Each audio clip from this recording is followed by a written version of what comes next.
Eh bien, salut à tous les amis, j'espère que vous allez bien. Écoutez, moi pour ma part, ça super. Aujourd'hui, toute nouvelle vidéo, et oui, avant match, parce que demain, Montréal affronte New York City. Alors, qu'est-ce qu'on va faire dans cette vidéo? C'est très simple, on va vraiment tout analyser pour être prêt, mais du coup, pour demain, que ce soit les compos probables, les joueurs en forme, les derniers matchs, le classement, bref, on va tout voir ensemble. Donc déjà, ce style de vidéo vous plaît, comme d'habitude, mettez-moi un maximum de pouces bleus. Franchement, ça serait juste pépite. Et le deuxième point encore plus important que les pouces bleus, c'est de vous abonner, parce que allez, on va tenter pourquoi pas les 100 followers sur YouTube et aussi également sur Twitch, mais ça on en parlera un petit peu plus tard. Donc merci en tout cas à tous ceux qui joueront le jeu. Donc je pense un petit peu avoir tout dit, j'ai l'air de parler et on commence directement par l'analyse de cette rencontre. C'est parti.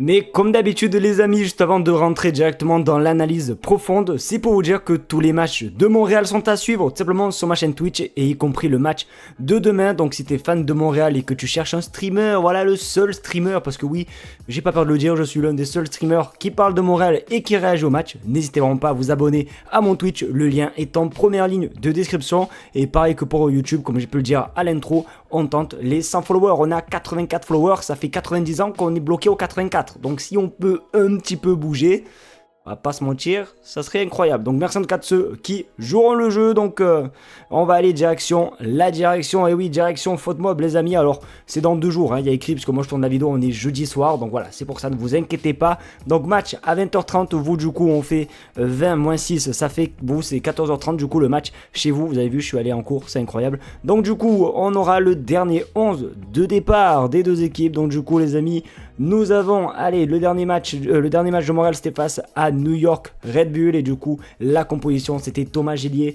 on a Bougaï, Neil, Vera et Petrasso à gauche. Au milieu de terrain on avait Longstaff, Piet et Lotouri, ça fait plaisir de revoir Piet d'ailleurs titulaire.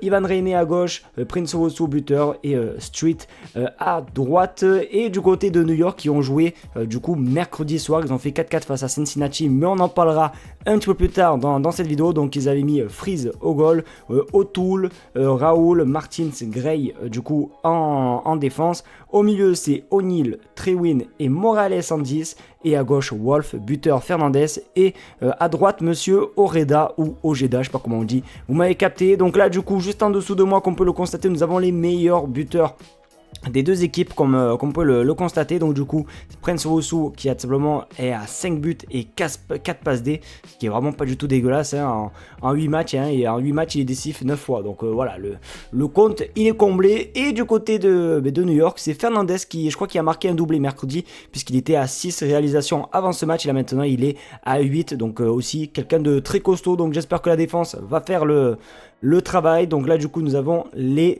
derniers matchs des deux équipes. Or c'est pas très fameux non plus, hein, pour New York, mais bon, ils ont moins de défaites que Montréal, puisque Montréal c'était quand même 4 défaites consécutives, mais pour la première du nouvel entraîneur français, eh bien, ils sont imposés 4-1 face à New York Red Bull. D'ailleurs cette saison c'était ouais, il y a eu 7 buts pour Montréal face à New York, ce qui est pas du tout dégueulasse, à vrai dire, ça fait plaisir. Tandis que du coup hier ils ont fait match nul face à Cincinnati. Donc ok. Nous allons voir le classement de la MLS. Donc forcément avec leur match nul de hier, ils sont 7ème, New York, Montréal 13ème. Donc bon, après il y a eu des matchs en plus, hein, qu'on peut le voir. Voilà, ils sont à 9 journées, Montréal est à 8 journées, donc on a un match de retard par rapport aux autres. Ensuite pour les face à face, du coup comme on peut le constater, c'est 13 victoires pour New York, 5 matchs nuls et 5 victoires pour Montréal. Mais sur les derniers matchs, hein, je crois que sur les 3 derniers matchs, Montréal, même les 4, regardez, non, les 3 pardon, ils avaient gagné. Leur dernière défaite c'était le 4 juillet 2024 avec une défaite 2-0, et ensuite depuis c'est 2-0, 1-0, 1-0. Donc j'espère que ça va être dans la continuité demain. Donc ok, on va aller direction New York City pour un petit peu voir tout ça en détail. Donc du coup hier ils ont fait un match nul face à Cincinnati. Le classement, on l'a vu, les matchs, bon du coup voilà les derniers matchs de New York City, hein. D'ailleurs mercredi on va aller voir un petit peu tout ce qui est stade. Donc voilà, on peut voir quand même qu'ils ont largement quand même dominé, hein, New York. Donc ok, ouais, le doublé de Fernandez comme je vous disais. D'ailleurs je crois que ça devait être un match de fou, parce que tout le monde en parlait d'ailleurs sur Twitter. Donc ok pour le dernier match de New York City. Je sais pas pourquoi je fais cet accent, mais j'avais envie de le faire. L'effectif, allez, je vais vous faire passer un petit peu l'effectif pour ceux qui veulent voir. Hop là, on descend, on descend, on descend, on descend. Ceux qui veulent mettre pause, vous êtes libre de faire ce que vous voulez. D'ailleurs, je remarque qu'il n'y a aucun Français. Ils sont où? Elle est où la French Touch? Où est la touche française dans cette équipe? Donc du coup, nous avons les stats maintenant des joueurs avec, comme j'ai pu le dire, le meilleur buteur, c'est Fernandez avec 8 réalisations. En passe décisive, c'est Maxi Morales. Et voilà, du coup, des joueurs quand même assez décisifs, que ce soit Maxi Morales et Fernandez. Donc à surveiller les deux, honnêtement, vraiment à surveiller. Après, pour les autres stats, on peut voir que le meilleur joueur, le mieux noté, c'est Nicolas Fernandez. Minute jouée, c'est O'Toole, je crois que c'est le gardien. Donc c'est un petit peu logique, tu me diras. Donc je descends, pareil que pour l'effectif les gars, si vous mettez pause, vous mettez pause, vous êtes libre de faire ce que vous voulez les gars, vous êtes vraiment libre. Ok, carton jaune, 2 pour O'Neal, ok, no problem.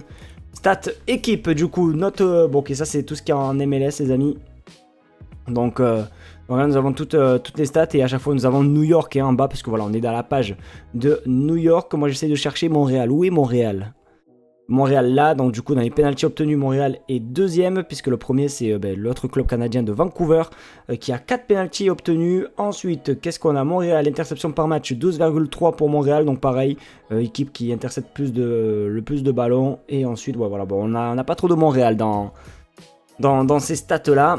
Ok, les transferts, est-ce qu'ils ont fait des transferts cet hiver? Oui, ils ont fait un transfert, c'est Kay Trewin pour 830 000 en provenance de Melbourne City FC en Australie, si je dis pas n'importe quoi, défenseur central. Donc ok, c'est la seule arrivée puisque après, bon, c'était le 16 août 2025, c'était Raúl Gustavo. L'historique, là nous avons un petit peu toute l'historique hein, des coachs, etc. Donc là du coup en 2025, c'était 17 matchs, 5 matchs nuls et 12 défaites. Donc ok. Ok, bon bah les gars, c'est plutôt pas mal. On va se remettre directement... Ok, non, là c'est bon. On va se mettre directement dans la fiche du match pour vous donner mon prono. Donc pour mon prono les gars, écoutez-moi bien. Parce que moi je suis un voyeur, vous avez vu, je suis un mec avec la boule de cristal. Je vois l'avenir et je vois surtout une victoire 2-1 de Montréal. Donc n'hésitez pas à vous donner votre prono dans les commentaires. Et je le répète encore une fois les gars, n'hésitez pas à venir, on sera en live sur Twitch s'il vous plaît les gars. Venez, je vous en supplie. Donc comme j'ai dit, le lien est en première ligne de description. Donc merci à vous d'avoir porté de l'attention dans cette vidéo. Je vous fais de très gros bisous. On se dit du coup à demain sur Twitch pour vivre cette rencontre. Donc vraiment soyez nombreux les gars, on va se régaler.